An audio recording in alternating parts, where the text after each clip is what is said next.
দিনের বেলায় সকাল 7টার সময় বাড়ি ঘিরে ফেলল।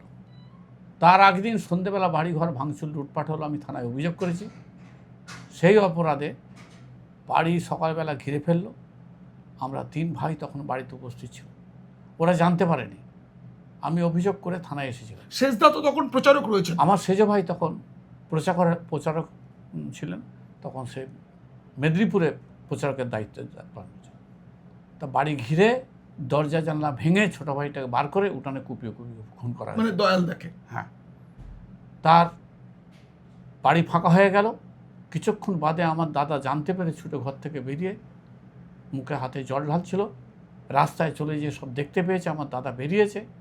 তখন ওরা সবাই বলে, আসামিরা, যে হারাসিংহরা বেরিয়েছে, ফিরে আয়।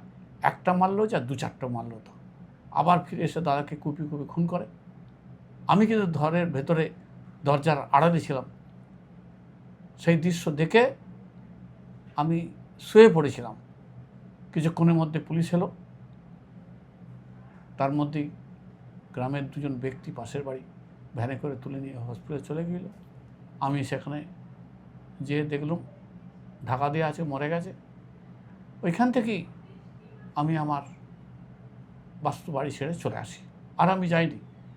আমার মা, আমার বৌদি, আমার স্ত্রী যারা ছিল, সেদিনই সপরিবারে আমরা ছেড়ে চলে আসি।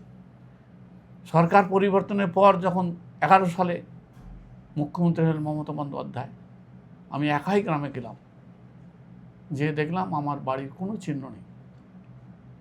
9টা ঘর ছিল আমাদের, একটা ঘরও নেই।